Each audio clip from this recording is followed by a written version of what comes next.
wonderfully gracious introduction. Thank you. Second of all, to all of you, my dear friends, thank you. And I want to tell you how proud Deborah and I are to be home amongst our friends here. It's kind of a humorous thing. We have moved from the 15th to the 16th to the 15th to the 12th district. Some of you have noted that I am announcing my retirement today. There's a reason for it. I'm afraid if I stay around, they'll move me again, and I'll have to learn a new set of districts and regulations and people. But I want to tell you that a few years ago, I woke up one morning and we found that we'd been redistricted. And we thought we'd died and gone to heaven because we got the downrivers back again. And we want to tell you how grateful and how pleased we are. Deborah and I have lived amongst you for now about 40 years. And we've lived and loved you. And this has been a place that has been full of loving friends whose goodness to all of us Dingells means so much to us. I'm particularly pleased at the welcome you gave me. I will express a little bit of concern because, quite frankly, I thought that between the welcome you gave me and Fred's introduction that I just might have died.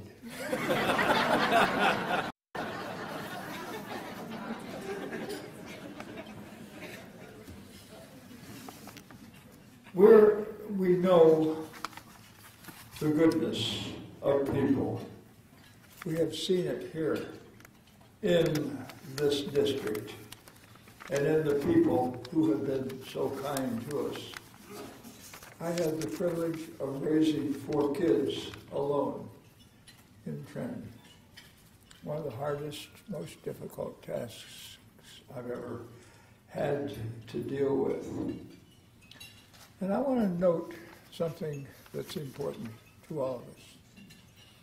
We are the most fortunate, the most blessed, the richest, and the most fortunate race in history. We need to criticize those who do not know about this country and the goodness of our people and what we do and what we stand for. Because we are the most generous nation in the world. And we have done more for the freedom of the world and to help people than any other race in the world. We need to love our country with great affection and intensity. And anyone who does less than that does a disservice to himself, his family, his country, and things that mean much to him. I want to point out how wonderful the downrivers are. We fight like dogs and cats. Every election is almost, but not quite, an exercise in the spilling of blood. But when it's over and done with, we're together, and we're working again for the goodness of the country, for the goodness of the community, and for the goodness of our neighbors and our communities. One of the remarkable things about it is that Americans don't realize that. And as we're seeing now, we're moving more in the direction that makes us divided between all kinds of separatory lines on money, on revenue, on where we live, on what we do for a living, where we went to school, and things, as opposed to something which is really important, and that is how we might best serve the country that has been so good to all of us. Like many of you, I have found great disappointment in this Congress. I want you to know this is not the reason that Debbie and I are leaving the Congress. We are leaving it for quite a different reason, and that is we want to enjoy a little bit of peace and quiet and contentment amongst the people that we have known and loved for so long.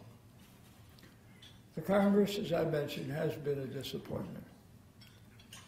This Congress has passed, and only 57 bills have been signed into law. Now, that's not a list of Heinz packaged varieties. That's the laws passed by our Congress. Now, there's going to be a lot of blaming and finger pointing back and forth, but all of us share fault.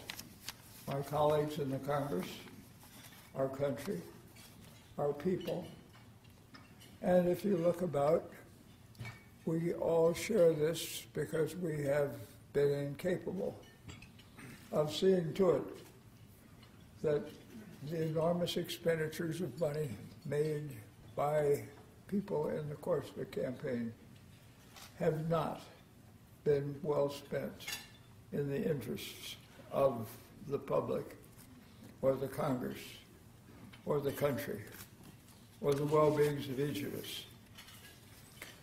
I always liked to quote my dad, who used to say that you can't turn to your fellow American and say, pardon me, but your end of the boat is sinking.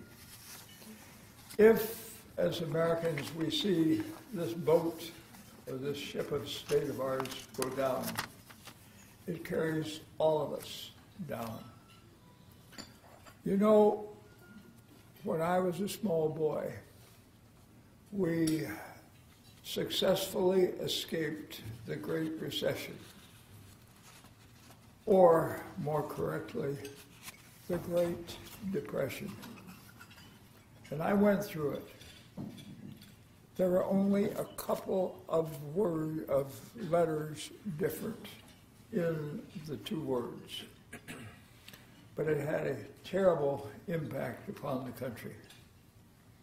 And a lot of real hard work, bipartisan leadership, by men working together and women working together, saw to it that we were able to get over that terrible time. I've now found that because Americans were willing to work together, we were able to achieve a somewhat similar result. And that Americans pulling together, President Bush, President Obama, the Republican outgoing Secretary of Treasury, and the incoming Democratic Secretary of the Treasury, and the Chairman of the Federal Reserve. The result was that we avoided that calamity again by the narrowest of margins. So let's be brief. We have to work together. And we have to remember something that's important. What unites us is far greater than that which divides us. And the president should not have to tell that august body that if it cannot do its tasks, he will do it by executive order. That is not the way the country should run. Congress, if you look at the dictionary, has a meaning. Congress means coming together. The great coming together of the American people. And it's there in the district, rather in the dictionary. Let's share a few words and thoughts.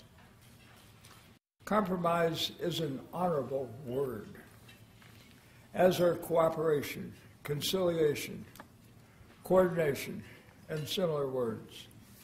And let us remember that our founding fathers intended that these words would be the way business in our country should be conducted: personal, financial, and political. Rights were given to all, set forth in the Constitution, and it has served us well for over 200 years. Those thoughts served us well in 1776. It also worked in 1789 when the great Constitution was put together.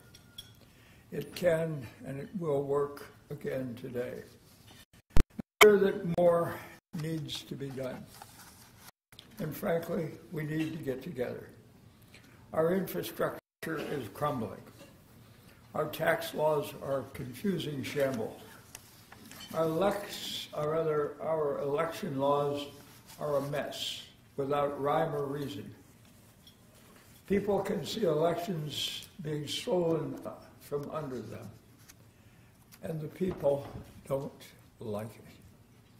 They want to see a government that they can trust, where the debates are honorable and where they do the things that will enable us to be proud and to trust the country that we know and that we love.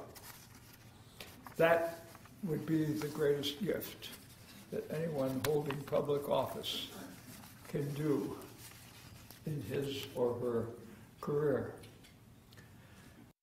Dingell's cut were in no way perfect.